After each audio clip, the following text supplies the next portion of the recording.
There were lights on the shores of Guadalcanal Island.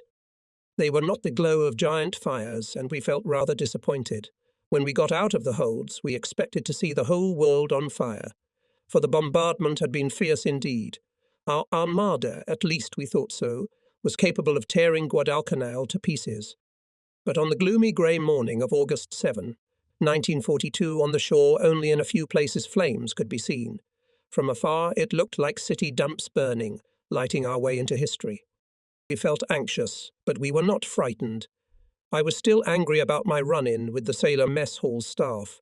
I took too long to eat the beans issued for breakfast, and when I finally finished, I found the sailors washing the galley with exasperation. An operating room could be set up there for the wounded ashore, and the petty officer was just closing a crate of oranges, which were distributed as a kind of gift to the soldiers, to those going to battle, and I came in and demanded my share. He refused to open the crate again, so we started yelling at each other.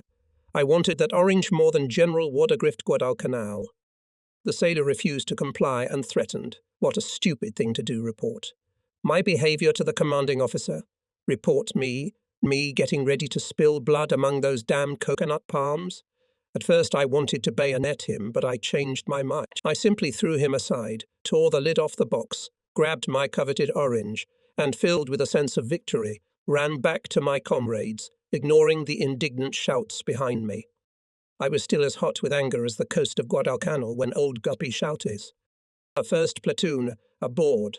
Drop the nets!" The George FIT tumbled smoothly over the waves. The nets swayed, tapping against the metal plating. The muzzle of my rifle caught my helmet and knocked it over my eyes, and far below we could see the Higginses, now cresting the waves and then falling into the troughs. They were waiting for us. Clinging to the net, I still managed to look around. Sillark Strait was full of our ships. To my left, that is, to the west of me, towered Savo Island. In front of me, to the north, partly hidden by the hulk of the Elliott, were Florida Island and Little Tulagi. I could hear the sounds of gunfire. Behind me, in other words to the south, was Guadalcanal. Not a metre before the Higgins dangling on the water, the net ended. The next thing to do was to jump. We were all sensibly weighed down with more than 20 kilograms of weight. There was no time for indecision, because those coming down after us were already stepping on their toes. So jump, hoping that at this very moment another wave would not throw Higgins aside, leaving us to land on the bubbling water surface. But all was bypassed. I could now clearly see the waves crashing against the sides of the ships in the neighbourhood. The boats were approaching, filling up with soldiers and moving away from the big mothership again to join the countless of their kin who were circling the water like giant frolicking water bugs. Oh, all aboard! I could see now that the seemingly random movement of the boats made sense. They were lining up to attack. I crouched under the planking and felt the boat gradually turn. Its bow was now pointing toward the shore. The deck beneath me vibrated slightly. The attack had begun, and I began to pray again. I had prayed long the night before, asking the Lord and the Blessed Virgin to take care of my family and comrades if I was killed. In the vanity of my youth, I was sure I was going to die, and I was in a hurry to turn my affairs over to the Almighty, like an older brother who pats the younger brother on the back and says, "Well, John, you are now the main man of the house." It is true that my prayers were rather haphazard. I could not give myself to them with all my soul, for I was thinking only of the shore on which we were to land. In front of us were other boats carrying Marines. I imagined firing under the cover of their bodies, building a protective wall of torn, bleeding flesh. I visualized the carnage among the coconut palms, and I no longer prayed, ears on top of my head to hear a dangerous noise, body tense in readiness to immediately jump aside. The boat bumped into the shore, rocked and stopped. In an instant I was already jumping ashore. The bright blue sky curved into a giant arch. Huge palm branches swayed gently in the wind. It was the most beautiful thing I had ever seen. From there, everything blended together like a fog. A kaleidoscope of shape, colour, and movement ensued. I found myself lying on the sand among the tall coconut palms and realized I was partially soaked. I had advanced 20 meters into the interior of the island. There was no fighting yet. The Japanese were running. We lay ready to rush into battle, but we had no opponent. A few moments passed and the tension eased. We began to look around, surveying the exotic surroundings, and soon voices, chuckles were heard. "Hey, Lieutenant," shouted the big guy. "You can get a good meal here. I agree to fight like this." At the same time, Sergeant Narrow-Faced barked at someone who had opened a coconut. "Don't get poisoned. Don't you know that everything here can be poisoned?" Everyone laughed. The narrow-faced man understood everything, without exception, to the point of being stupidly literal. He had been instructed that the Japanese tend to set traps and can poison water supplies, so his coconuts were poisoned immediately. No one even bothered to point out to the tightwad the obvious difficulty of poisoning millions of coconuts on Guadalcanal. We just laughed and continued destroying the coconuts, cracking the shells and drinking the sweet coconut milk. The narrow-faced man could only throw angry glances at everyone. He was a master at that. A command came from somewhere far away. "Let's go." We formed into squads and marched. We left our innocence behind in Red Beach. From now on, we were different. For another 10 minutes we were gripped by a blissful sense of joy of being, an inexpressible relief. How on earth? We had come ashore and met no enemy. As we left the white vastness of the beach and entered the shade of the coconut grove, the air defense guns rumbled behind us.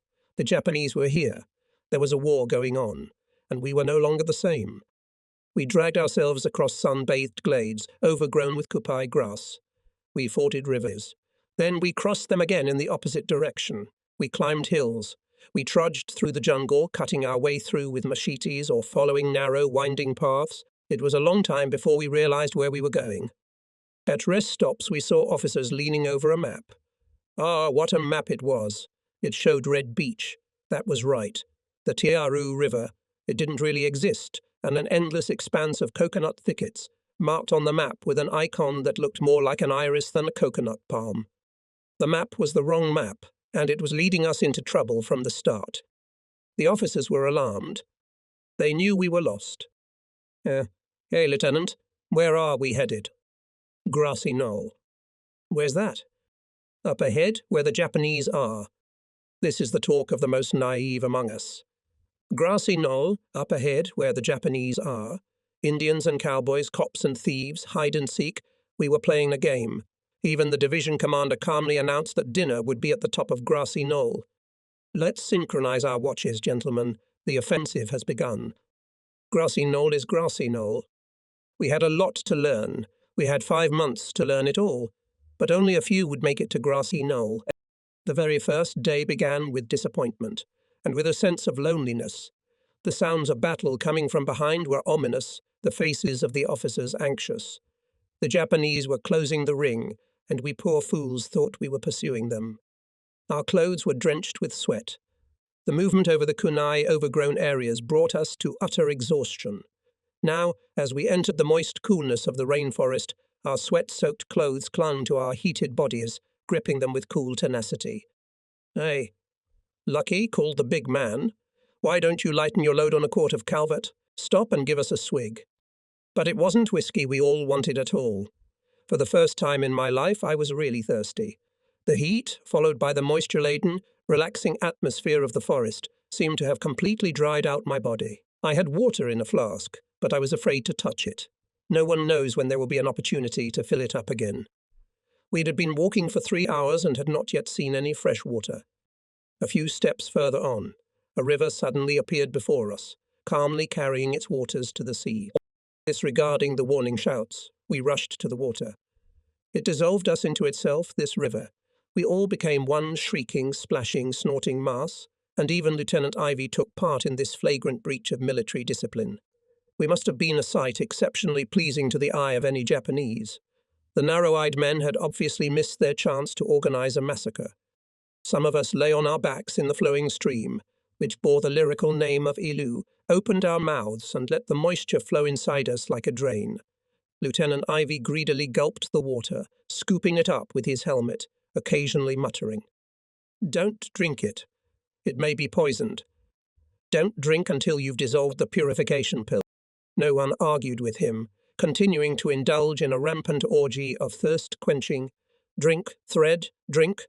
We moaned in languor like lovers as the water, that soft, cool, delicious water, licked the salty sweat from our bodies. Refreshed and having absorbed as much moisture as possible, we resumed our movement. Our clothes were damp. but now it was the pure wetness of water. It is impossible not to be wet in the rainforest, but water is still better than salty sweat. Night crept up unnoticed and caught us still on the march. We began to hastily organize defense. The first day passed without much incident, although we lost one man. He was coming from the flank and just disappeared. While we were setting up machine guns on top of the hill, it started to rain. It kept coming, and as we sat there silently and dully chewing the dry rations each man had taken out of his duffel bag, each was on his own, but altogether we were making a dangerous voyage through the blackness of night. This night was to be a night of terror. We were bewildered, confused. We were cold and wet. We didn't know what surrounded us, and we were afraid of it. We knew nothing of the enemy and were afraid of him. We were alone, and all around us was a jungle that lived a life unknown to us, filled with sounds and movement that could well mean that the enemy was creeping closer and closer. But we regarded it all without emotion, like a stunned boxer waiting with indifference for the knockout punch. Too exhausted by the previous bout to move, too detached to worry. We felt much the same way. We had had enough of everything for the first day. One time we heard gunfire. The crackle of gunfire broke the silence of the night. We stared intensely into the darkness, but the shots stopped, and the darkness became as it had been before, silent. There was dripping from the trees. The jungle whispered something. No one. In the morning we found out how the night's shooting had ended. A corpsman had been killed, and he was shot by his own soldier. When the sentry demanded the password from the orderly, who was going back, he slightly twisted the word Lilliput out of fear and was killed. The unfortunate little fellow met eternity because of a few transposed consonants. I'll never forget the faces of his friends who buried him. In the pre-dawn silence, the sounds of their shovels were like mice scurrying. Dawn had not yet come. Lieutenant Ivy asked the company commander for permission to smoke. "Oh, I don't know if it's dawned enough," the captain replied. "Go behind that tree over there and light a match and I'll watch." The lieutenant did so. When he lit the match, we could easily see a small light. "Well, Captain?" "No." The captain shook his head. "It's still too dark." I looked at the captain. There was a look of concern on his face. I was very surprised. I was not a brave warrior, a veteran of 100 battles, but an ordinary civilian like myself. And this man was hardly more confident than the hasty sentry who had rushed to pull the trigger and shot the orderly. The captain was much older than I was, but the responsibility that rested on his shoulders and the unknown face of the coming war no doubt terrified him. He thought the tiny flames of burning matches might give away our location to the enemy, as if we were going to be burning fires all night. And in another minute it was quite light, everyone had a smoke, and so did the captain. We'd been marching all day. Grassy Knoll was still somewhere ahead, the Japanese too. We climbed slowly up the hillsides cautiously, moving sideways like land crabs or skiers, then rolled briskly down the opposite slopes. The machine gunners were tired of swearing, cursing the heavy and uncomfortable tripods that would hit them on the head. The terrain on Guadalcanal, according to our observations, consisted mostly of steel, on which the insidious demons of the jungle had spread a thin layer of treacherous silt. We had, for what seemed like forever, stamped our feet trying to steady ourselves on these untrodden hilly trails, our hands clutching at themselves as if grasping for air. Our advance, with a regularity worthy of better use, was accompanied by characteristic peculiar sounds, telling us that another machine gunner with full equipment had slipped and crashed to the ground. We were advancing on the enemy with the agility of inept circus performers. If the enemy had appeared in the damp twilight jungle, he would have dealt with us without much difficulty. The Japanese would have dealt with us as easily as our glorious ancestors dealt with their enemies. We saw no enemy. That day was dull and unmemorable. I have no reason to remember it with either joy or regret. But the night I will never forget. I woke up around midnight and saw the sky on fire. That's how I had imagined doomsday as a child. Everything around me was flooded with red light, as if emitted by the eyes of Satan. Imagine countless red traffic lights shining through the shroud of rain, and you'll understand how I saw the world when I woke up. Night was pouring in from the enemy's flare bombs. They hovered above the jungle roof, bobbing slightly on their parachutes, throwing a reddish light around them. Above them, unseen aloft, the engines hummed. Later we learned that they were Japanese naval aviation planes. We thought they were after us. In reality, they were the eyes of a powerful enemy naval armada that had entered Silek Strait. Soon we heard the sounds of cannonade. The ground beneath our feet trembled. In the distance we could see red and white flashes and the rumble of explosions. The Japanese were gaining their most remarkable victory in the history of warfare at sea. It was the Battle of Savo Island, also often referred to as the Battle of Four Seated Ducks. They sank 3 American cruisers, the Quincy, Vincennes, and Astoria, the Australian cruiser Canberra, and damaged an American cruiser and destroyer. The flare bombs were intended for this particular battle. At one point, the Japanese turned on their searchlights. In general, there was no shortage of illumination. It took us less than 24 hours to get out of the rainforest, although it took us 2 days to get into it. We knew the way back. We didn't know the way back. When we emerged from the forest and began to descend the slippery slopes to the kunai grass meadows, amphibious transporters with food and water were waiting for us. Hohatun walked just in front of me. He slipped and slid down the last section of the slope, with the vicious tripod hitting him on the head. He got up and kicked it. Then he cursed. Angry, he swore with relish. Leaning over, he grabbed the tripod as if it were a living thing and he were holding it by the throat, his hands tensed as if he were trying to strangle it. The heavy, hard thing that at that moment concentrated all the unpleasantness. The frustration, hunger, thirst, dampness, and excitement of the last 2 days. Then he flung it away. The tripod sailed through the air and landed in a belligerently protruding clump of kupai. Chuckles sat down and smoked. Other soldiers were coming down the hill, soiled from head to toe, exhausted, dragging their heavy burdens with little resemblance to the brave Marines. Fresh water and dry rations made things better. Having filled our flasks and bellies and smoked to our heart's content, we were again ready for great accomplishments. We reached the shore at dusk. We saw the mangled and smoking wrecks of ships and the absolutely empty water between Guadalcanal and Florida Island. Our fleet was gone. Gone. We stayed behind. More and more columns of men marched along the shore. Their footsteps on the sand could hardly be heard. The sun had already disappeared behind the forest. Night was falling on the land. The silhouettes of people were clearly visible against the background of the thickening darkness. In the twilight, they seemed to have lost one dimension and became shadows. These tired people moved as if bound by an invisible chain. There was no soul in them. They walked automatically, like zombies. Behind them, the dull light of the reflected sun could be seen low just above the horizon. Despair was replaced by hopelessness. I was glad when it became completely dark. My company marched silently along the shore. We took up a defensive position. We hastily set up firing points and turned our barrels toward the sea. We put out sentries and went to bed. It is pleasant to fall asleep to the monotonous, lulling sound of the surf beating against the shore. The next day we were bombed. But it wasn't terrible, and it was nothing compared to what still awaited us. Alert! Someone shouted, and we heard the sound of engines approaching. They were very high up, about a dozen bombers. They followed over our heads in a perfect V formation and dropped their load over Henderson Field. And we shouted and danced around, expressing our delight and contempt for the enemy. We were fools. Those bombs were not meant for us, but for our comrades on the airfields. We heard the explosions and felt the earth shake under our feet, but we remained safe and could not contain our childish joy. Our foolishness was born of a false sense of security. We laughed and threw our fists at the departing bombers as if we had taken the blow and forced them to retreat. Yes, we had a lot to learn.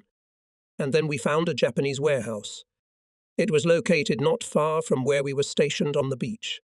There were crates of excellent Japanese beer, bottles of much stronger drinks neatly packed in straw skirts. Soon the dirt road parallel to the shoreline became the Eastern Freeway, with grinning Marines carrying a nice load. There was food in the warehouse, too. Flour, rice, and small cans of fish heads. That awful Japanese delicacy I thought was a Japanese delicacy. But nobody was interested in food. By the way, each ward was responsible for its own food. We had flour, canned goods, sugar, and coffee, all taken from the stacks of food hastily unloaded from the transports. Our ship caught fire the day we went ashore. A burning airplane crashed right onto the deck. We did not have a battalion kitchen, and small squad kitchens were stationed all along the beach. The supply was the best. Everything that could be stolen anywhere was delivered here. Considering the above and the amount of sake and beer, We had a delightful week. And then the liquor ran out and the Major took control of the food supply. What a wonderful week it was, a very delicious way to fight a war. Chuckles, Big Boy, Runner and I buried our liquor supply deep in the sand, where the sea licked it with its long, wet tongue and where it was cool. It was our inviolable stockpile, and no one but us could touch it, so the four of us drank almost all of it without sharing it with anyone. It was only very rarely that a drink would awaken our generosity. Then our regiment would arrive. We sat and talked about everything. It was not easy to pour sake from large, heavy bottles into mugs, so we passed the bottle to each other, taking turns sipping from it like Indians smoking a peace pipe. But this method of drinking required a certain dexterity. The first thing to do was to clasp the large, uncomfortable bottle between the knees, then bend over it so that the lips were around the neck of the bottle, after which it was only necessary to roll over on one's back and let the cool, white liquid flow down the throat. It was so good. I won't say I had a fine palate, but every sip of sake was accompanied by an unparalleled sensation. I didn't know it felt so good to drink the enemy's wine. We drank a lot. After one of these meetings, I, not too firmly on my feet, retired to my sleeping quarters. In other words, I took a couple of steps away from the guys sitting in a circle and collapsed into a small hollow I had dug in the ground beforehand. High above me, palm branches moved languidly, giving the impression that the warm, starry tropical night was barely audibly breathing. I fell asleep. I woke up feeling that some large insects were buzzing and whistling somewhere nearby. After a few minutes, I realized that they were bullets, turned over on the other side and fell asleep again, quite upset that the Japanese had found us after all. Such was the power of sake. In the morning, the reason for the firing became clear. It turned out that the fire was conducted by 2 companies of the 5th Regiment, mistaking each other for the enemy. The storyteller concluded, and I believed him immediately and unconditionally. He did not need authority. He had theory, the only authority I needed on Guadalcanal. The beer went very well in the morning. It was full of the coolness of the night and the darkness of the sea beneath the sands. Stump's beer didn't last long. It wasn't that he drank a lot, it was just that he drank it too fast, though perhaps it was the same thing. He struggled to his feet, stepped out of the shadows, and collapsed the moment the sun touched his head. We carefully covered his body with palm leaves and placed an empty sake bottle on his chest. He looked like some kind of Shinto shrine. Then the big guy suddenly realized that he was dressed in a completely inappropriate manner. He was wearing no pants. The lack of such an important article of clothing, even among people who are not overly concerned with propriety, seemed to cause him real pain. He struggled to his feet, found his pants, and staggered to the water with them. "Hey, big guy, where are you going?" "I want to put my pants on." "In the water?" The big guy grinned stupidly, showing a set of big, strong teeth. "Hey, I'm supposed to wear pants in the ocean." His behavior was truly inimitable. Whenever a wave rolled off the shore, he would put his left leg into his pant leg. Then, with the exaggerated caution of a drunk, he would start pulling his pants up. While he was carefully balancing on his right leg, another wave would roll in and slap him on his pink arse. Each time he would rise with great dignity and repeat the procedure again. The wave would merrily roll in and knock him down on the sand again, once or twice. He managed to balance for a few seconds on that treacherous right foot and look back, with an uncertain smile, as if to see if his old buddy the wave was there. It always turned out to be there. Such was the power of Japanese beer. After the first day we were bombed regularly, at least once and sometimes several times a day. Enemy ships began to appear in the strait.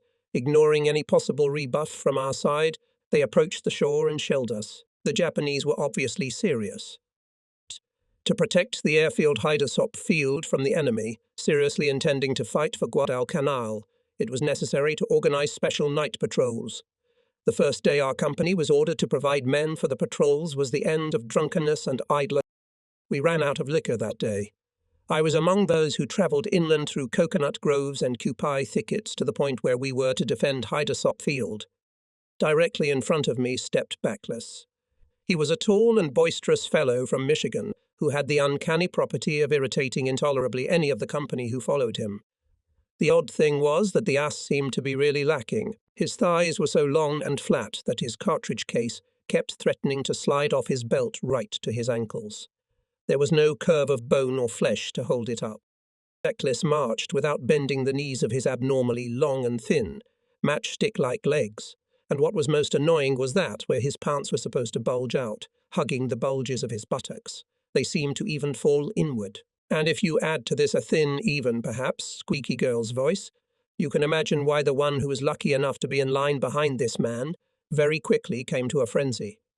Personally, it was with great difficulty that I was able to restrain myself from poking Bezodogo with a bayonet in the place where a normal man's ass should be.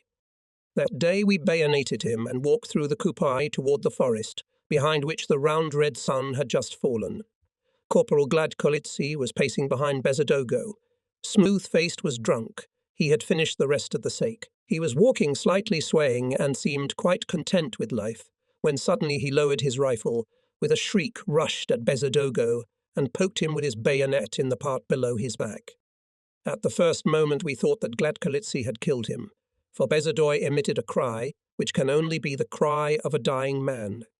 Fortunately for the soldier, the limited size of the target prevented the drunken corporal from hitting the target accurately. The bayonet pierced his pants without even scratching the flesh. The unfortunate man did not suffer at all from the sharp surface of the bayonet, but from the hard muzzle of the rifle. The smooth-faced man found it so amusing that he had to sit down to laugh. When he stood up again, the artillery battery, standing somewhere in the jungle, gave its voice. Our 75mm howitzers were firing at an unknown target. As a matter of fact, they were firing quite often, and one could never tell for sure whether they were just shooting through the territory or were firing at the enemy. But the sudden rumbling of the field batteries always got on one's nerves, even if one knew for certain that the guns were their own. The smooth-faced man bared his small, even teeth, turned his rifle in the direction of the firing, and opened fire with a beastly growl. That was the end of Corporal Gladkalikarisco's career on Guadalcanal. He was led away under guard. But he still decided to have the last word. When they put him in the back seat of the captain's jeep, he rose to his feet and with great dignity declared, "I will not ride in a captain's car." At that very moment, the jeep jumped forward and Smoothface was thrown out of the vehicle. Having made an intricate somersault, he landed, but unsuccessfully, he broke his ankle and was sent to the hospital. That same night, one of the very rare transports landed at the airfield, and he was evacuated to New Zealand. There he was treated, kept in the brig for a while, and eventually released to enjoy the luxuries of Auckland.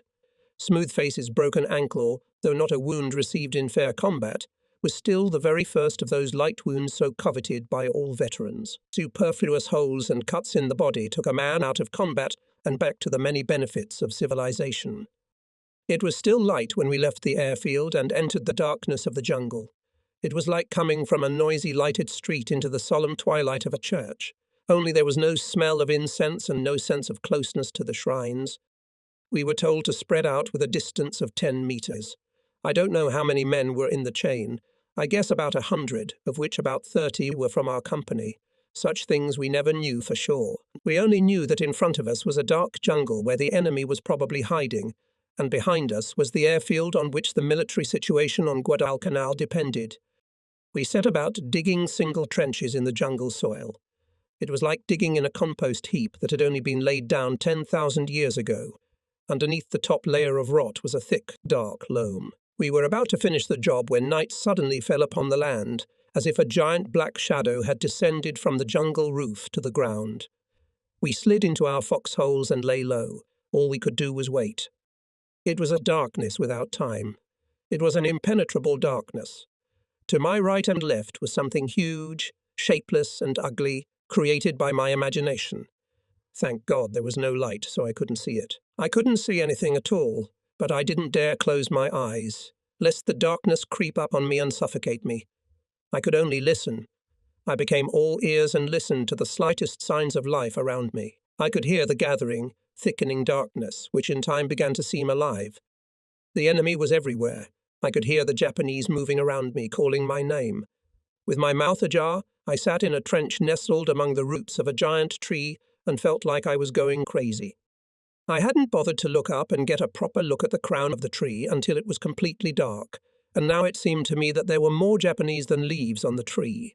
The whole world turned against me, and soon even my own body proved to be a traitor. First one of my legs turned into a sneaking Japanese, and then the other. My arms followed, and soon my heart was left alone. It was me. I was my heart. It lay there and trembled. I was trembling in a pit filled with the howls of decay, while all around me the ugly creatures, the spawn of darkness, rushed about, joining forces to capture my heart. How long had this been going on? An eternity. There was no time. Time dissolved into a black void. There was only emptiness, and it was something. It was a singular being, a spirit, a consciousness. The day came very quickly, as if a light had been turned on in a dark theatre hall. Dawn came, and I was myself again. Now I could see the silhouettes of my companions to my right and left, and I was surprised to find that the tree under which I was positioned was not threatening at all, but on the contrary, quite peaceful and friendly. Now I know why people burn fires. Intrusive, demanding, and reproachful was the Major's demeanour as he drove his jeep through the coconut grove, stopping at each squad's field kitchen to sort out supplies. From afar, he looked like a scout leader reprimanding his subordinates who had eaten lunch at breakfast. The Major's journey meant the end of feeding in the squads.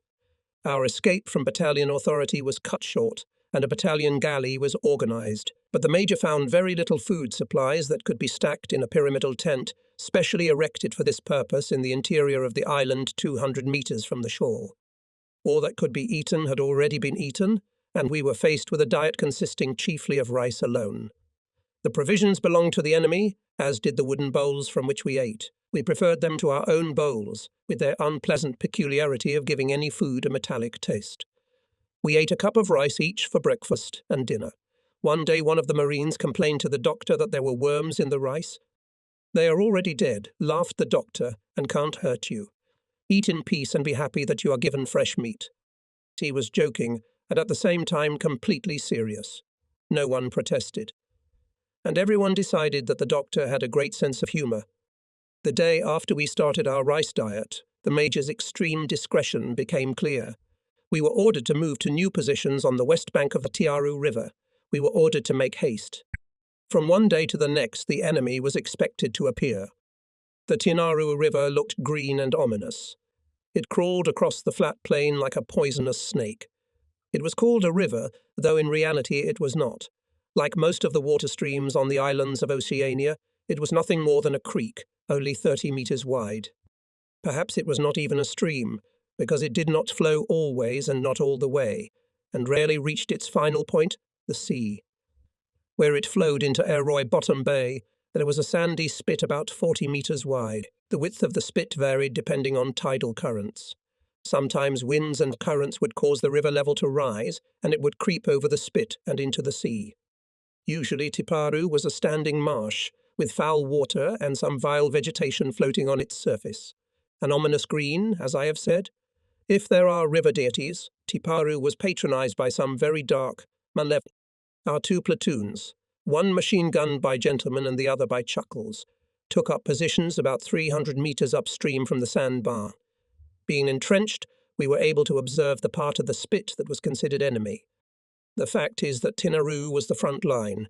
On our side, on the western shore, were concentrated positions of Marines. On the other bank, no man's land, coconut groves, through which enemy units would have to pass, attacking us. The Japanese would have to force the river in front of our positions or move along the sand spit on our left, which was well guarded by our men, aided by machine guns and barbed wire. They could also try to pass on our right flank, about 100 metres south of us, before turning to the narrowest section of the Tiaru, where there was a suspended wooden bridge. The firing point for the gentleman's machine gun was exceptionally well chosen. The coconut grove on the other bank was perfectly exposed. We set it up first, leaving Hosutun's machine gun and mine 20 metres downstream, protected by a single row of barbed wire stretched across the steep riverbank. We decided to set it up the next day. The gentleman's machine gun nest came out wide and deep, a 3 by 3 metre hole, 1.7 deep. We wanted the machine gunner to be able to stand while firing, and such a pit was a good cover from bombs. We worked like the damned, naked to the waist. We nevertheless sweated desperately, and still we did not manage to finish the excavation on the first day. When night fell, the excavation was mostly finished and the foundation for the machine gun was made. The next day we had to build a roof of logs.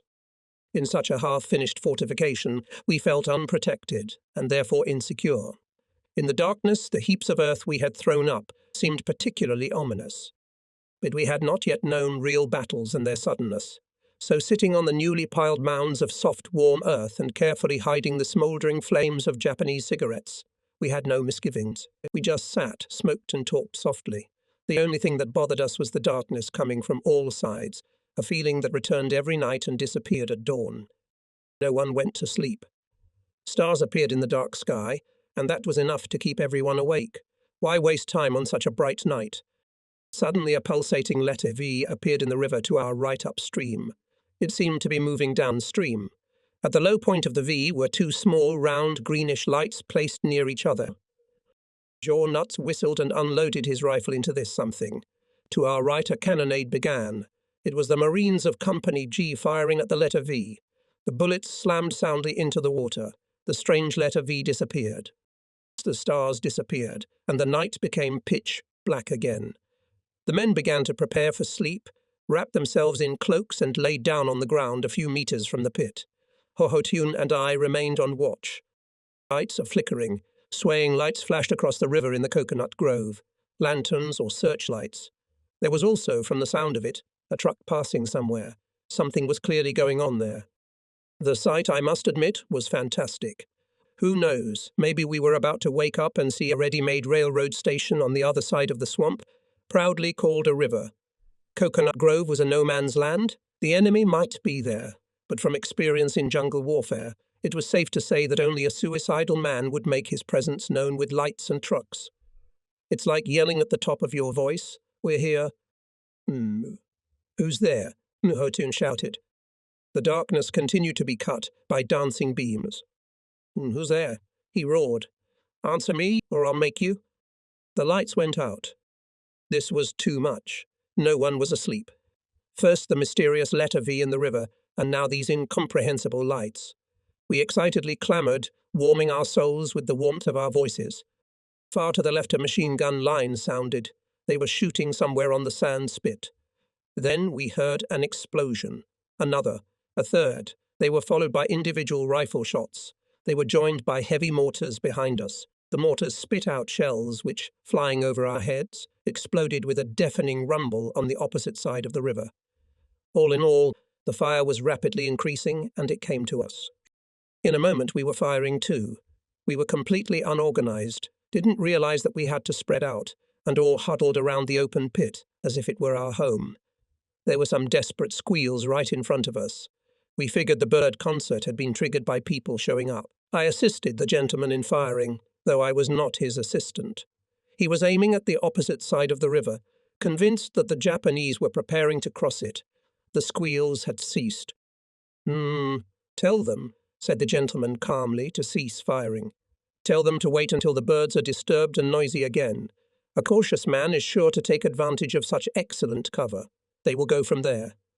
I was glad I had gotten at least some orders. I did not at all like to stand in the hole and watch the gentleman shoot. I crawled to the surface and relayed his words. Everyone ignored the sound advice and kept firing.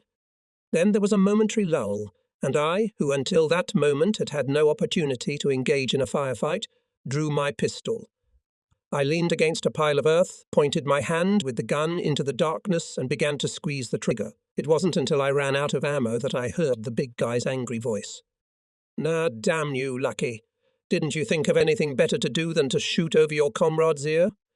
You might as well have blown half my head off, you Jersey dumbass. I only laughed, and Chuckles crawled closer to me and whispered, Let's get that machine gun. We crawled along the shore. It was impossible to walk. Bullets seemed to fly from all sides. Hohotun took the gunner's place, and I crouched beside him, ready to fulfill my duties as an assistant. We had enough ammunition. Long ribbons for 250 rounds were in green boxes. Hohotun fired. The machine gun broke out of his not-at-all weak hands and fell forward, pushing its nose into the mud, knocking down the flame arrestor and showering our neighbourhood with bullets. Now, damn Yellow Belly. Hohotun swore. He was cursing a very specific corporal who had assembled and set up our gun, and had done so sloppily that the tripod had fallen apart on the first shot. I slid down the slope and dragged everything back into place, clutching the machine gun parts with all my might.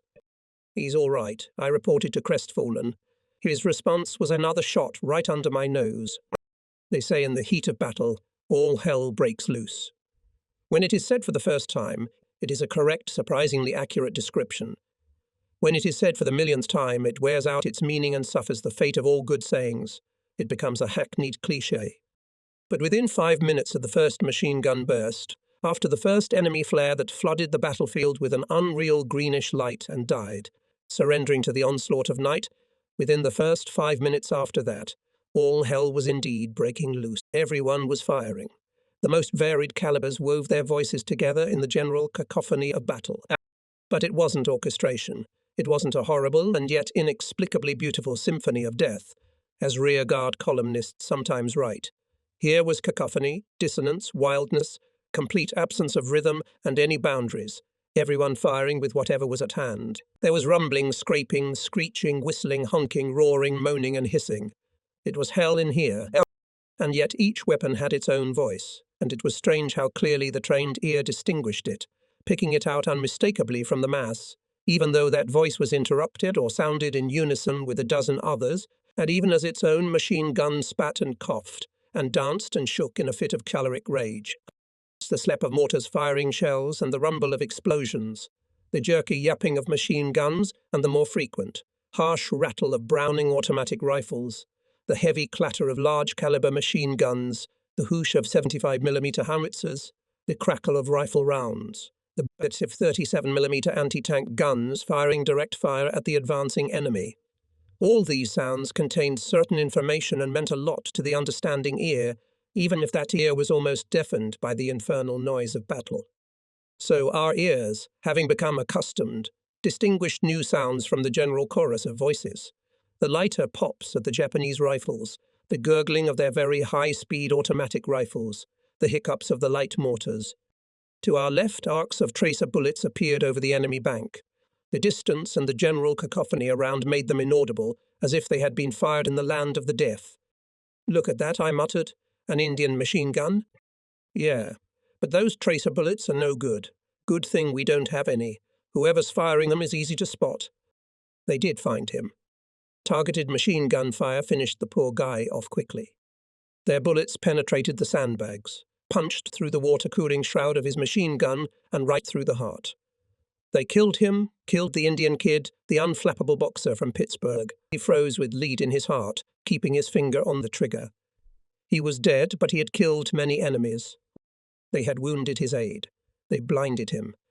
But he fought to the last man. The Marine Corps awarded him the Navy Cross, and Hollywood made a movie about him and the battle on the Taiparu River. As I understand it, America needed a hero, preferably alive, and the Indian was dead. That second guy was certainly a hero. No one doubted that, but we were truly sorry that the Indian didn't get anything. This was the first organized attack by the Japanese on Guadalcanal. It was the first time American soldiers faced the Japanese supermen in open combat. The supermen drove a bullet through an Indian kid's heart, but he fired 200 rounds at them. How could the Marines forget the Indian? We had all sorts of problems with tracer ammunition. Now we took turns firing, and I did the pointing. The tracer bullets were coming right at me. They came out of nowhere like they were coming out of the darkness of the night. You couldn't see them coming. One moment they were gone, and the next they were here dancing and circling around us, bright sparks, particles of hellfire. They flew toward me, and time stood still. I'm sure there weren't many of them, maybe just a few, but time froze as I tried to dodge them. Hotun, I said, I think we'd better change positions. They're obviously taking aim. Maybe we should keep moving. Then they won't see us, and they'll think we have more guns than we do. Hotun nodded. He loosened the machine gun mounts and pulled it out of the tripod. Hotun lay down and pulled the tripod toward him. I also lay down and carefully placed the machine gun on my chest. We crawled slowly, moving like swimmers on our backs, trying to be as inconspicuous as possible. We had tried to move as silently as we had when we stole a case of beer from a diner in North Carolina. But now the noise, especially if it came at a moment's lull, could attract enemy fire from the other side of the river, if, of course, there was anyone there. The fact was that we did not know exactly where the enemy was. We heard noises, saw ogpies and fired at them. We felt shells exploding on our side, heard the whistle of bullets, but we couldn't be sure of their origin. As we crawled to a new position, there was no enemy fire. We set up the machine gun and resumed firing, orienting ourselves to the sounds on the opposite bank as before. We stayed in one place for 15 minutes, then changed position again. This is how we spent the rest of the battle, moving and firing. As dawn broke, it was as if a giant mortar had been fired. Two events coincide of our mortars and the appearance of light. We could now see that there was no sign of life in the coconut grove across from us. There were bodies, but no living enemy. But to our left, on the ocean side, we could see the remnants of the attacking Japanese units. We saw the surviving soldiers fleeing and our mortars were firing after them. We continued to fire first at the rear of the enemy, then moving them closer to our lines, thus forcing the remaining enemy to leave cover after cover, only to be immediately destroyed by our shells. We saw them darting between the trees. The gentleman's machine gun was in an extremely favourable position for longitudinal fire. He was taking full advantage of it. He was firing in long bursts, but we were now out of the game, very far away, on the extreme right flank. There was nothing we could do to change a situation that was already under control. "No, cease fire," shouted someone from G Company to the gentleman. "Here comes the 1st Battalion." A battalion of Marines passed over the bridge on our right and headed into the coconut grove. Next they will go toward the ocean. On the left the sand spit was crossed by light tanks, leading a counterattack. The Japanese were being driven into a coffin. Everyone had already begun to forget about the battle, carried away by the spectacle of carnage, when a shout ran along our line. A group of Japanese appeared on the opposite bank, running toward us. Their appearance caused general consternation, and so much so that no one fired a shot. Rolling out of our stupor, we scattered to the trenches. I jumped to the machine gun that Ho-Ho-Toon and I had left on the bank. I started firing, pouring bursts of fire into the opposite bank as if I were holding a hose. All but one of them fell. The first one collapsed as if he had been cut in half. The others fell after running a few steps with shouts and groans. Our machine gun was out of action again, and I grabbed my rifle. I remembered that it didn't have a belt on it. It had been left near the gun. The surviving Japanese had managed to get pretty far away when I caught sight of him, and I could clearly see his back. Broad, slouching. He seemed to have thrown back his sack. I fired, and the Japanese ceased to exist. Perhaps I didn't kill him, for almost everyone had regained their wits and taken up arms. But I've always boasted that it was my doing. Perhaps the bullet that struck him between the shoulder blades showed mercy. After all, he was running so desperately toward an inevitable and terrible end. Dark nights, starvation, and slow dissolution into the jungle. But at the time, mercy was the last thing on my mind. The war had moved into the jungle. The boys of the 1st Battalion were mopping up. Sometimes they'd drive a Japanese man out on us. He would run to the riverbank hoping to hide, not knowing we were in front of him. We, the victors, numerous and perfectly armed units, waited and thirsted for, so we shot a few more men and were very sorry that there were no more targets. Everyone was seized with fever, and on the sand spit the last nail was being hammered into the coffin of the Japanese. Some Japanese were jumping into the strait and trying to swim away from the grove of terror. They acted like lemmings. They could not return. Their heads were clearly visible on the horizon. They were being killed by the Marines on the shore. The Marines lay sprawled out on the warm sand and fired at their heads. The battle was over. That night, under a bright moon, the mysterious V appeared again in the river. Green lights flickered malevolently. Someone fired a shot at the cursed litter. The crackle of rifle shots rolled along the line. The letter V disappeared. We waited tensely. No one came. Lieutenant Ivy reached us in the morning. He sat down on the fallen trunk of a coconut palm and told us what had happened. He kept smoking and staring at the river for some reason. There were hard creases in the corners of his eyes. For some reason on Guadalcanal, everyone's eyes changed. They became larger, rounder, clearer.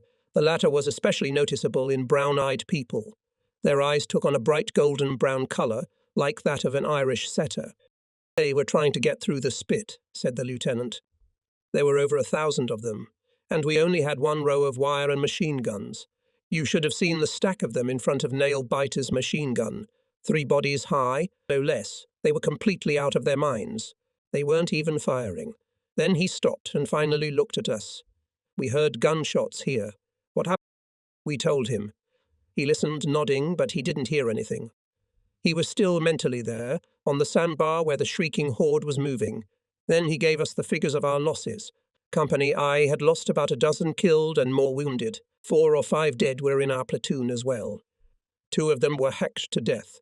A group of Japanese scouts found them sleeping peacefully in a trench on the beach and chopped them to pieces.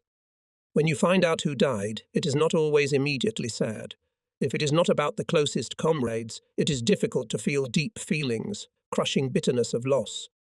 And now, listening to the lieutenant calling the names of the dead, I had to put a mask of inconsolable grief on my face, to dress my heart in a mourning colour, because I was shocked to look inside myself and not find grief there. And to avoid feeling like a monster, I chose to pretend to fake grief. So did everyone else. It wasn't until I heard the name of the doctor who joked about the wormy rice that I felt a piercing pain in my heart. Lieutenant Ivy stood up and, stubbornly looking into the river, spoke. "I've got to go. I've got to write these damn letters." He turned abruptly and strode away. That morning we set up a second machine gun nest, and then Big Boy and I snuck ashore.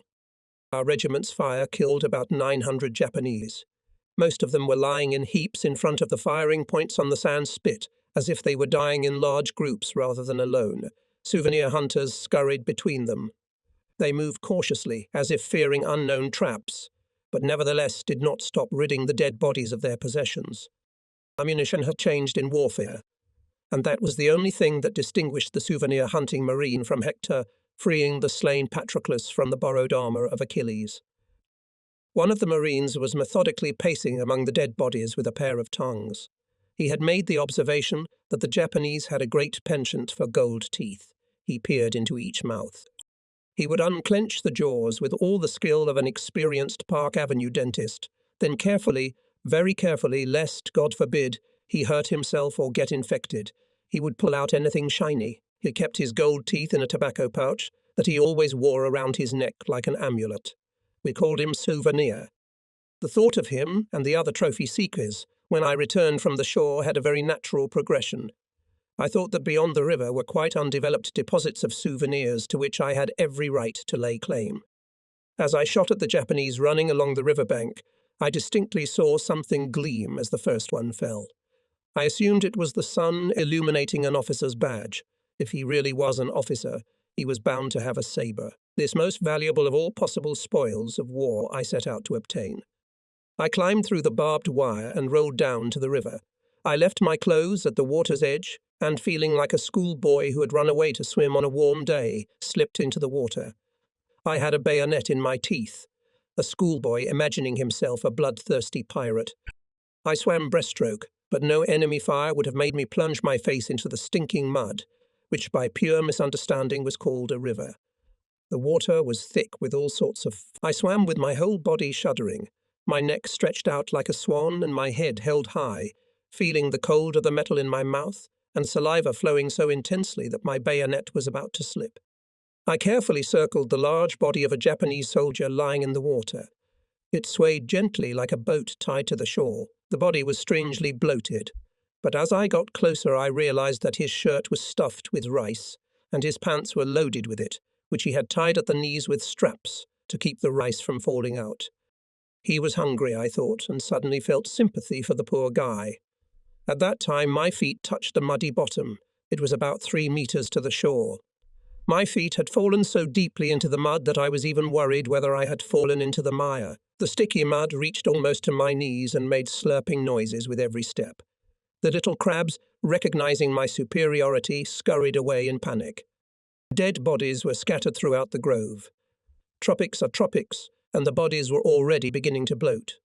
I was horrified to see hordes of flies swarming over them. Black, buzzing streams flowed from everywhere, from mouths, eyes, ears. The beating of myriads of tiny wings created a monotonous, low sound. Here the flies were in complete control of the situation. They were masters of the battlefield. It was the way the tropics dealt with piles of rotting flesh. I no longer felt the joy of victory, but the horror of what I had seen. I suddenly realized that flies could be crawling over my curled body right now, and quite possibly soon would be. Trying hard not to panic, I walked back to the riverbank and slid into the water. But still tentatively, I freed one of the bodies from my field binoculars and bayonet, which I hung around my neck. The saber I never found. None of the dead were officers. Back, I swam fast, trying to get as far away from the field of dead men as possible.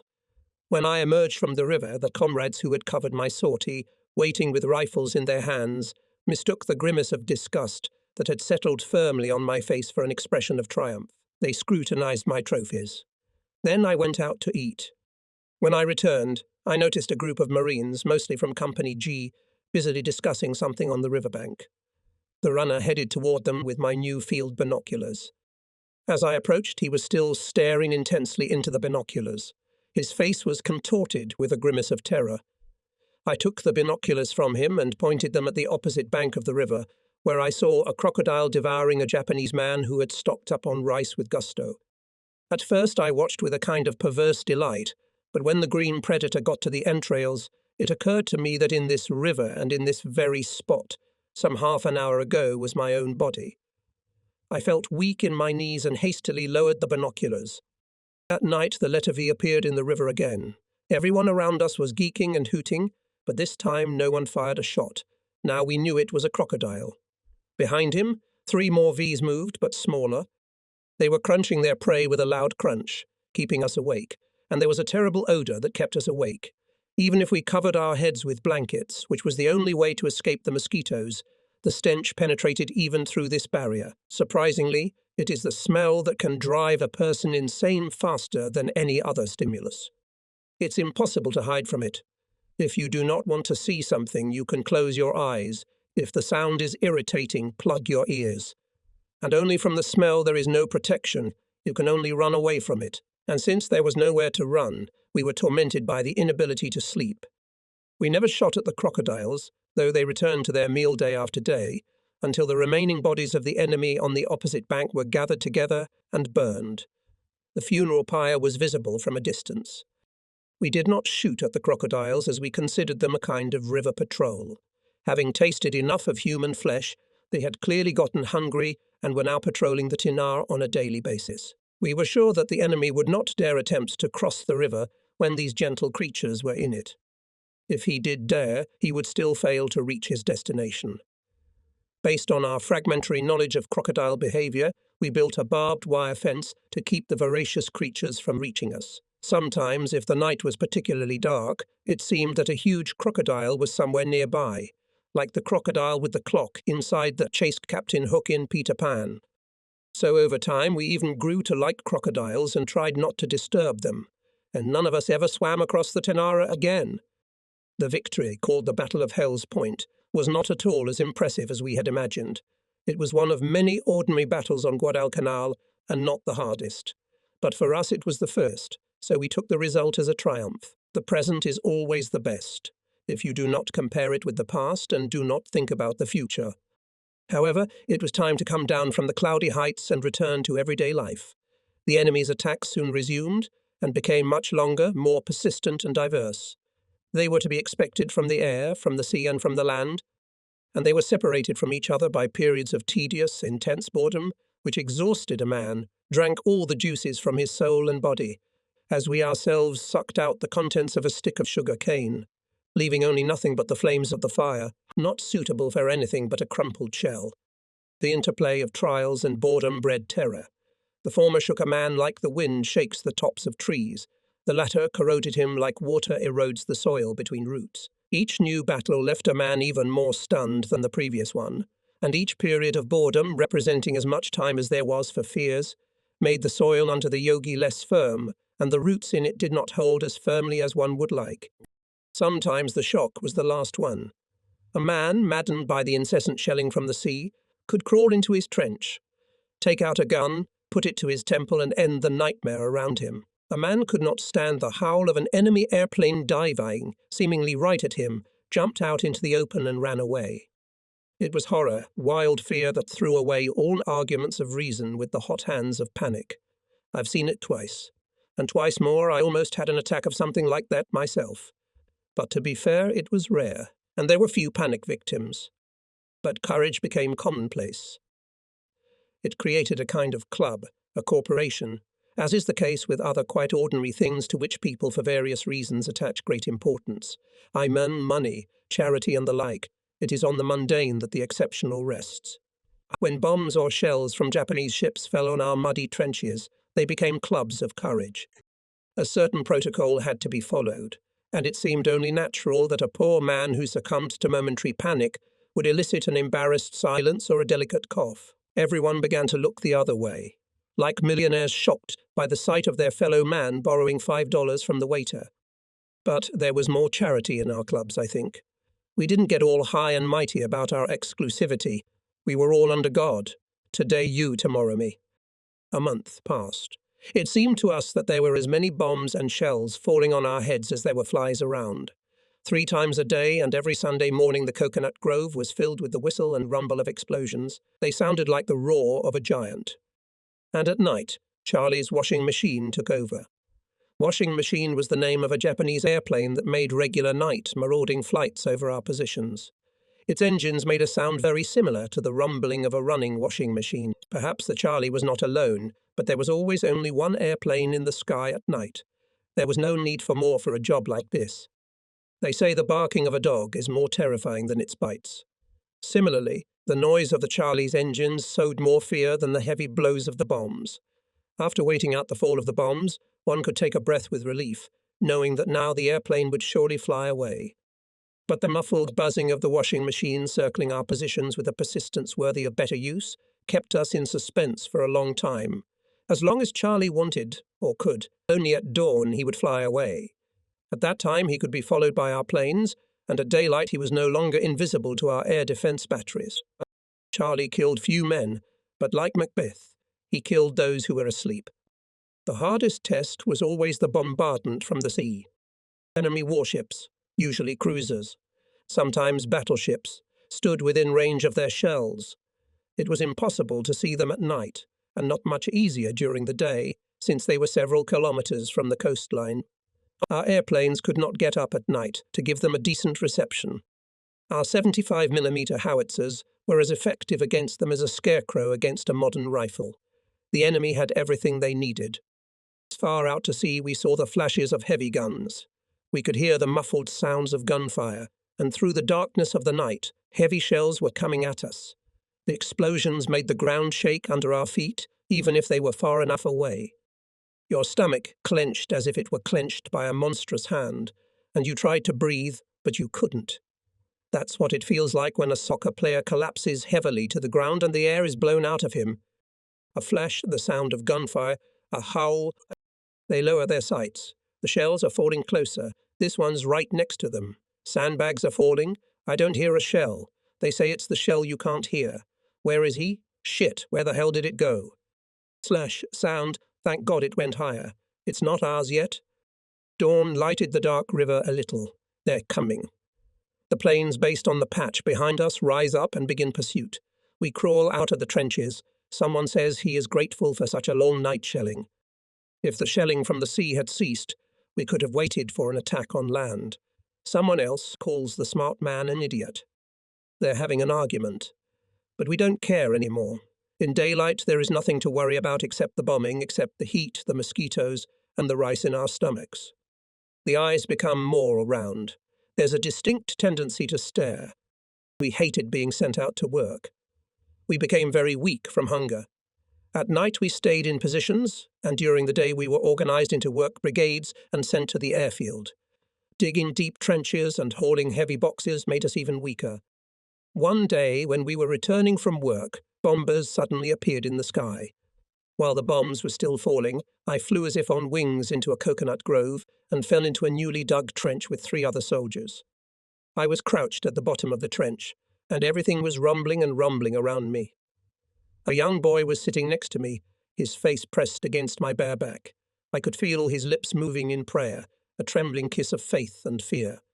When I returned to my foxhole, The guys told me that the batch of stragglers that went in front of us, I just didn't get there in time, had been destroyed by the bombing.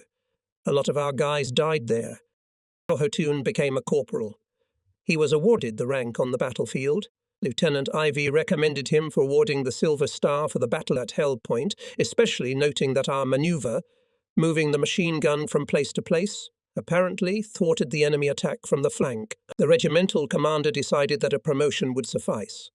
In his presentation, Lieutenant Ivy did not mention me, although the first introduced our machine gun Hotun, but still I suggested to drag it, and Ivy knew it very well. I was very offended that I was ignored, although I tried to hide it in every possible way. An embarrassed Ho-Hone tried to turn it into a joke, but he fully deserved both the promotion and the reward, because he was a born leader. In my heart I never forgave the offence to the lieutenant, and I think it was then that my dislike for him began. Mosquito nets were delivered to us. We still slept on the ground. If it was dry, we slept on the raincoat. If it was raining, we slept under it. But it was easier with the nets. Now we could use the blankets for their intended purpose.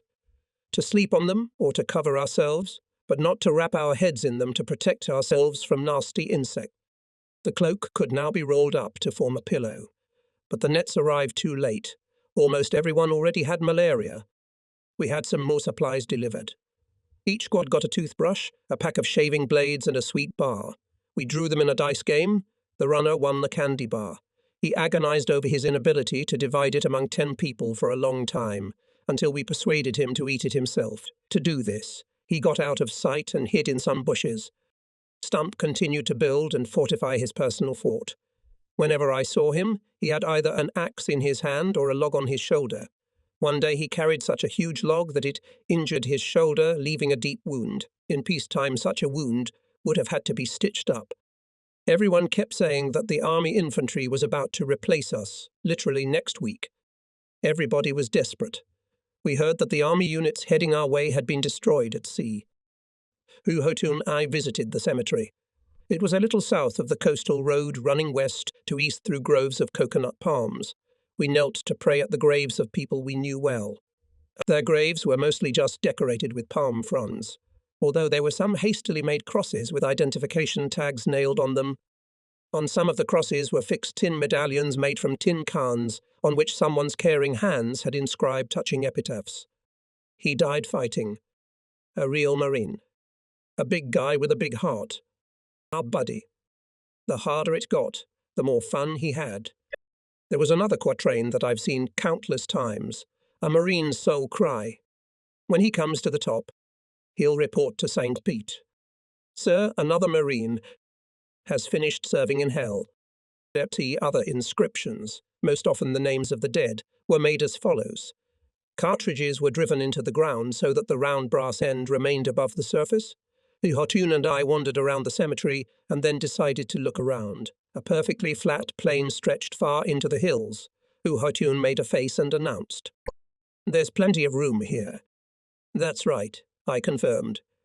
Then we prayed at the grave of a guy from our platoon. "You know," Hotun said, standing up, "he had $200 in front of Hell Point. He won it in a poker game." "So what?" "And when they buried him, they didn't find a dime. We tried our best to kill a rat that was infesting our firing point. We swore we'd kill it and eat it for fresh meat. It had a habit of running through the embrasure, and it moved so fast that we thought it was flying. She was getting fatter and fatter, and we were getting weaker from hunger. In the end, it even stopped running and began to wander at a walking pace. We never caught it, and even if we had, I doubt we would have eaten it. One night we were shelled by enemy cruisers approaching the shore. One of the shells fell into the dark river water not far from us. The trench shook as if it had been dug in jelly. At first no one uttered a word, and only after a few seconds Bezody announced hopefully, "It didn't explode." "Haven't you ever heard of delayed action fuses?" Giggled someone from the darkness. Everyone laughed, and Bezody sighed heavily and very resentfully. Another time, the night was surprisingly dark. We sat in the trenches and listened to the noise of battle coming from the hills to our right. We had received our orders and were ready to attack. All night we expected an attack. And in the morning we heard that the first part of the Battle of Bloody Ridge had been completed. The Japanese had been driven back. When night fell, the fighting resumed, and we scattered again in the dark trenches and waited. This time no rifle shots were heard, only artillery. We sincerely hoped it was ours. We carefully looked for any signs of the enemy in front of our positions, and sometimes for this purpose we even got out of the trench and crawled to the bank of the river.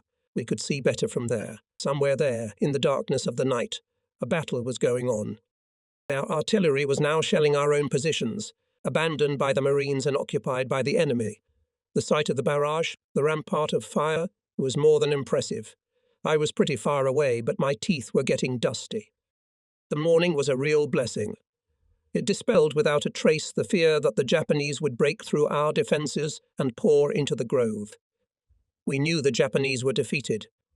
Strangely, this knowledge did not bring relief.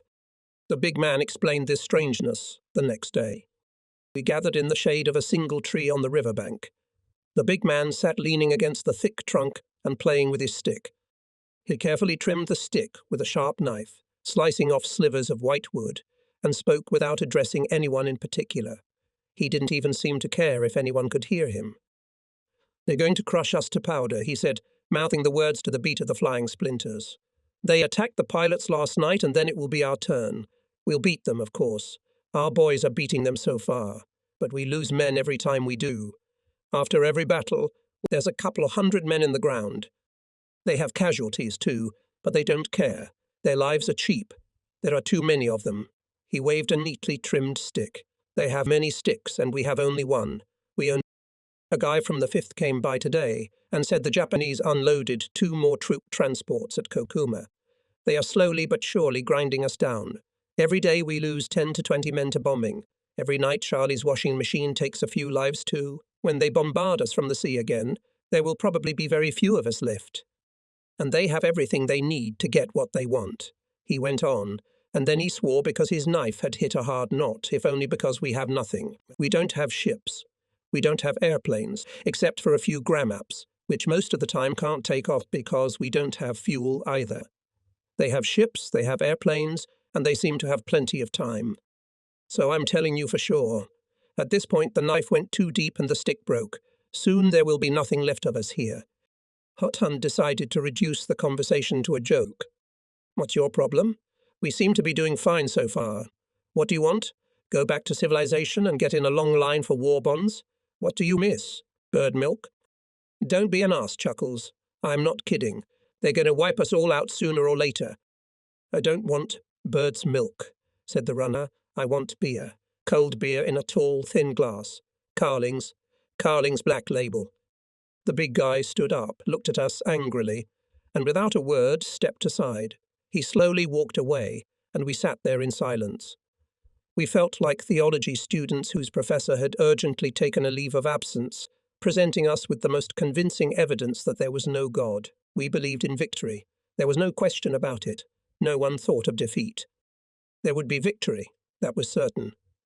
Another question is whether it will be easy or difficult, quick or prolonged, but it will be.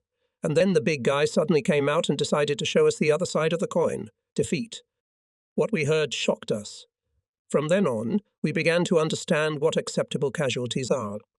All armies know what an acceptable loss is. It is a part whose destruction would not be fatal to the whole.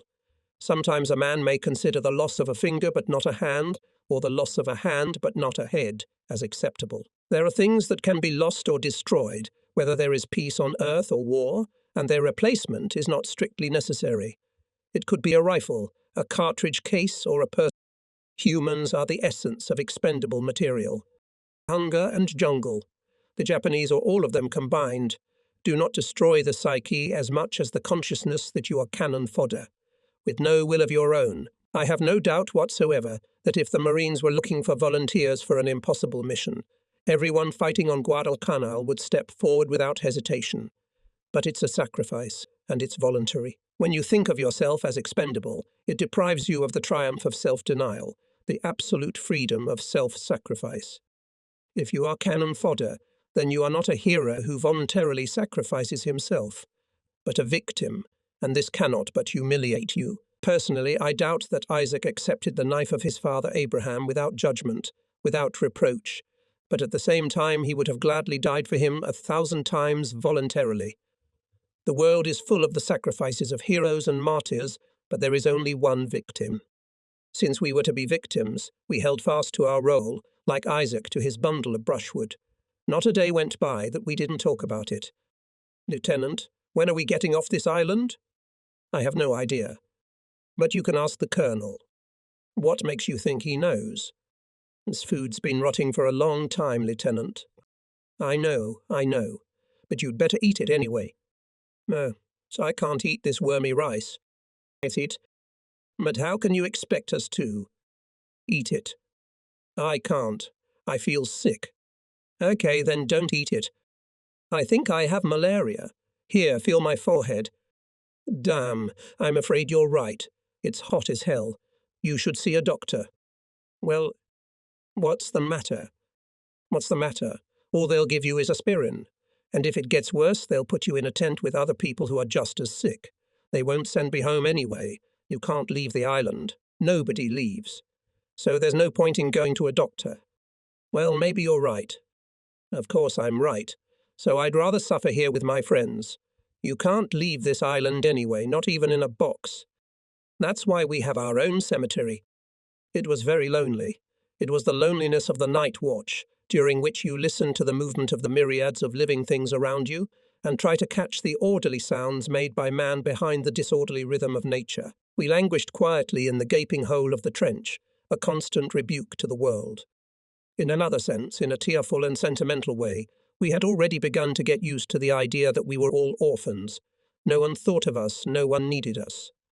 Millions of Americans were going about their daily business, going to the movies, getting married, applying to colleges, going to stores and rallies, participating in pro-animal demonstrations, going to churches and cemeteries. In other words, everything in America was as it had always been, except that we weren't there and no one noticed. That's what we thought at the time. It seems very silly to me now. But back then it was exactly as I described. We felt alone and forsaken on the bank of the stinking river. But at last the time of the blessed change came. We were ordered to move to new positions. We left the river. We left without anyone noticing. We put our packs on our backs, our rifles on our shoulders, and walked over the wooden bridge past the crocodile rookery to the hills at the back of the island. It was a splendid, welcome respite. A walk through the fields became a day off in the middle of the work week, an escape from the sucking monotony. The fear was gone.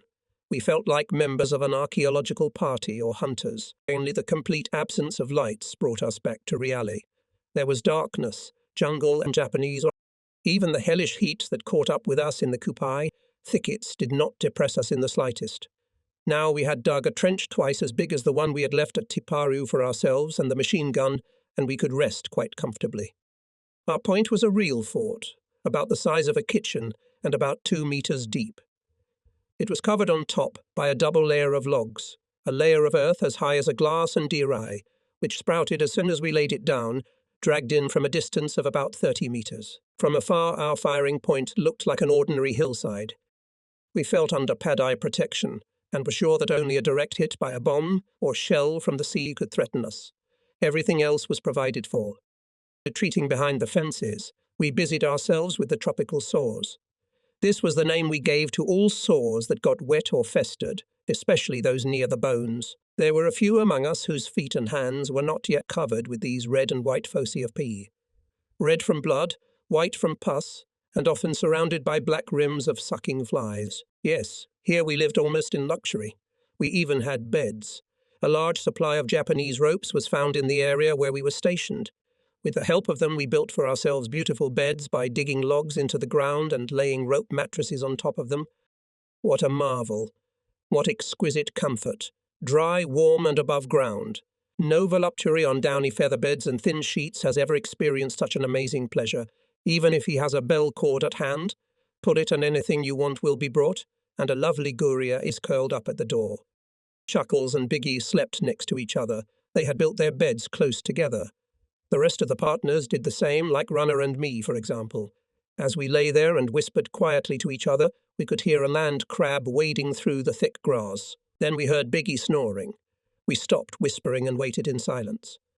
There was silence, like a pause between pieces of music, And as it did not last long, it was broken unmercifully by another thunderous snore of York, a burst of laughter of Hothun, and an unbelievably loud stomp of a crab rushing to a safe hiding place. "Damn it, Hotutun, that's not funny." "What's the matter with you, Hotun? What's wrong?" That's when Runner entered the conversation, his voice shaking with barely restrained laughter. "Hey, it's the crab again. Biggie's personal crab. He crawled through the barbed wire again and pinched Zoroviak's ass." Big Guy's response must have shocked the chaste knight. Another burst of laughter softened the offence and proved so infectious that even the big guy couldn't stay away and was soon laughing along with everyone else. What fear can we talk about? Our pilots fought in spite of the obvious superiority of the enemy in the air. Short aerial skirmishes over Hepterson Field were fought almost daily, and since we were in close proximity, everything happened, you might say, over our heads. But our fear of enemy planes was so strong that we did not crawl out of our shelters while bomb explosions or volleys of anti-aircraft batteries were still heard somewhere. Only Swordman continued to persistently marvel at the exhilarating show. During the raids, he sat on the roof of our trench and watched the events unfold with all his eyes like a child in a circus, without hiding. Even if the bombs were bursting dangerously close to us, he supplied us with detailed descriptions of the progress of the battle. "Wow, guys, one's going down."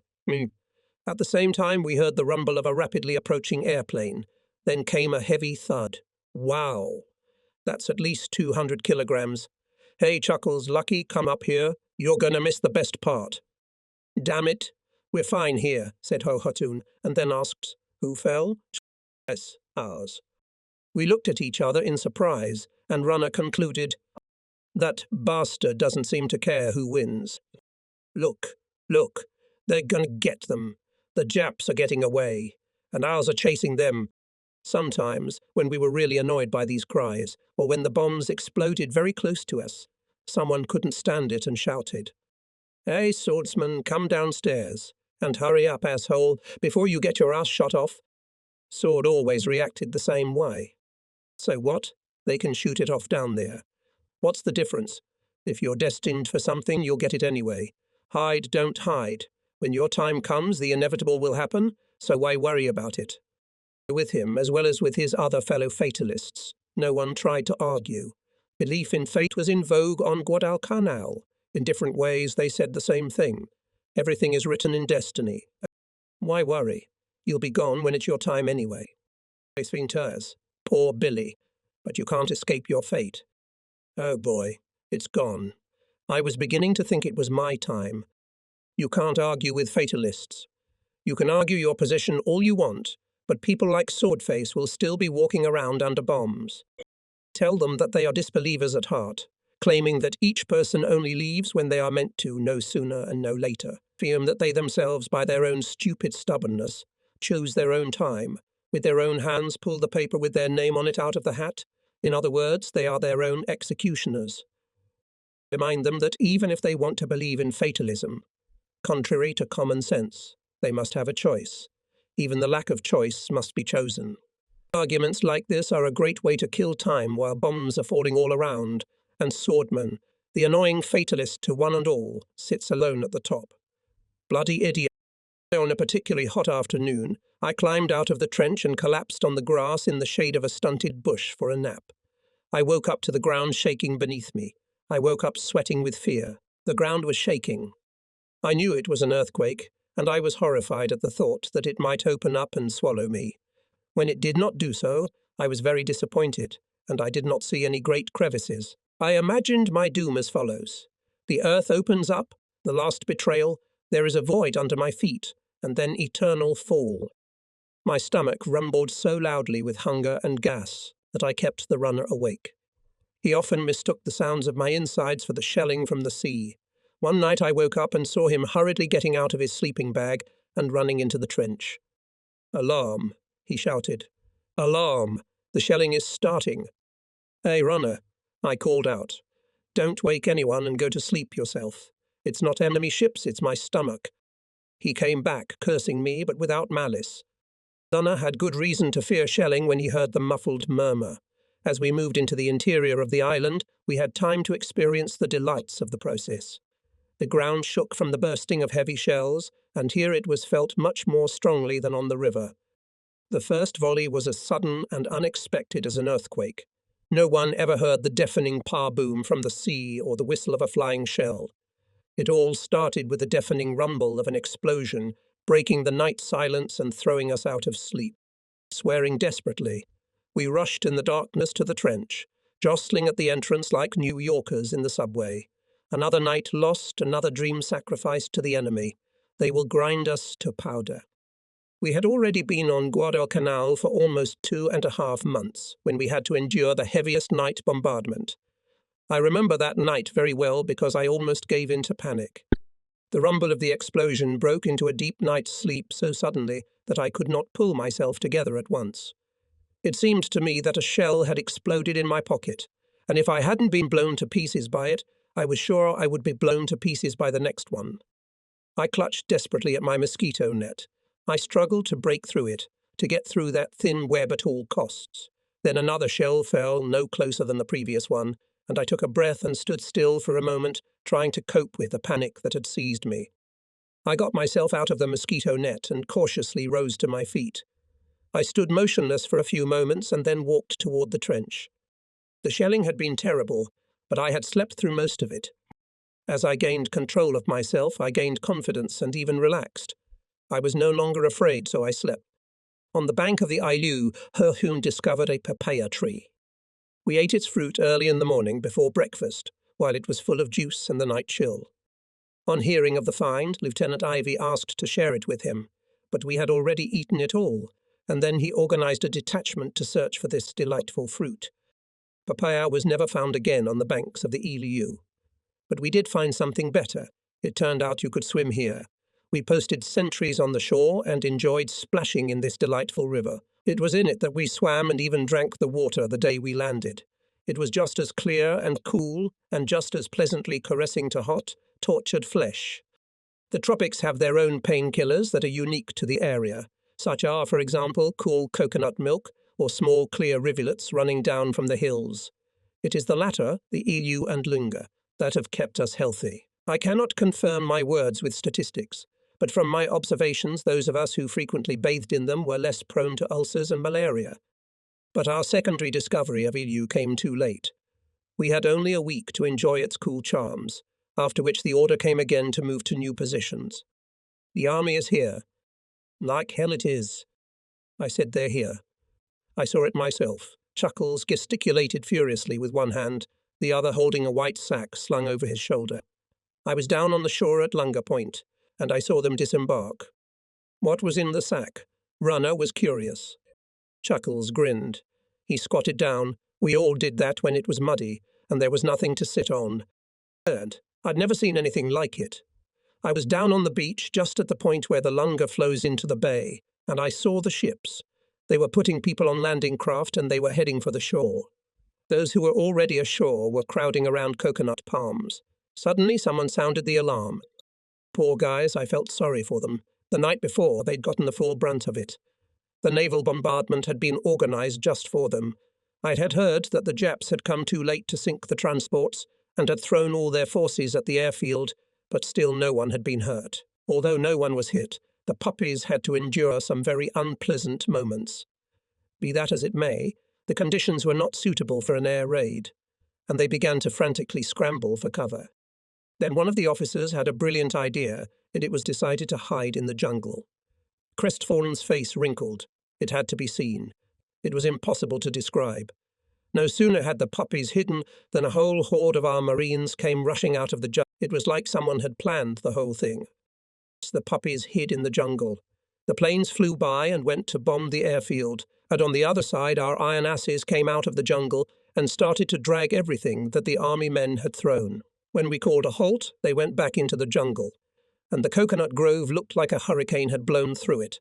When the splinters returned, they found they had lost half their supplies. That's the kind of comedy the Marines really respected. You're telling me you watched the whole thing happen? Big Guy asked in disbelief. Hell, of course not. I only watched as they came spilling out of the jungle. When I saw what they were doing, I immediately joined in. And what did you get? Crestfallen put a sack, also stolen, and displayed the loot. Judging by what he saw, he appeared to be a very judicious thief.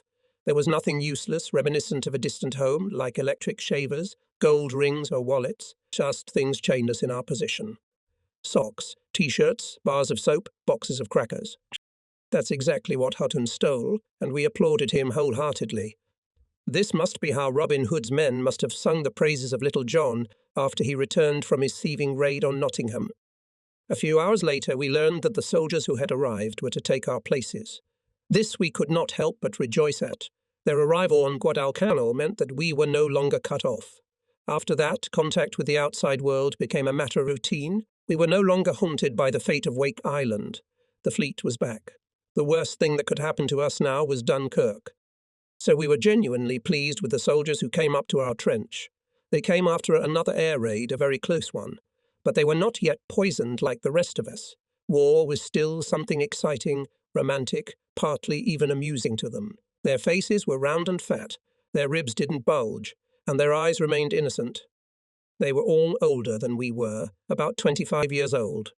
We averaged 20, but we treated them like unreasonable children. I remember that two of them, when they heard about Eli, immediately went for a swim, not paying much attention to the barbed wire, as if they were visiting botanists rushing into the field for the right weed. I shouted at them to come back immediately. Honestly, I don't know why. It probably seemed to me that they didn't have the proper respect for danger. The barbed wire seemed to them to be an obstacle course and the jungle a picnic area. Their curiosity was childlike. They had an unwavering belief that everything would be fine, and they laughed at my gloomy premonitions. "Get your asses back here right now." I yelled, losing patience, and they came back. Their officer approached and asked what had happened. I explained, showing clearly exaggerated concern, that some bombs had fallen in the jungle that hadn't exploded and could very well be time bombs. He thanked me, I thought, sincerely and warmly. "Thank God," he said, "that you know all this." I felt like a small-time crook. So we said goodbye. They stayed in our positions in our well-equipped trenches, on our magnificent beds, protected by our barbed wire fences and next to the cool ILU, and we began to climb into the waiting trucks. We had already had our time on the sandy ocean shore by the silted-up river in the thickets of the Kupai. Now we had to familiarize ourselves with the mountain ranges. We climbed higher and higher, the road on which the trucks were travelling, winding its way to the top like a crawling snake. Finally, we were at the very top and were ordered to get out.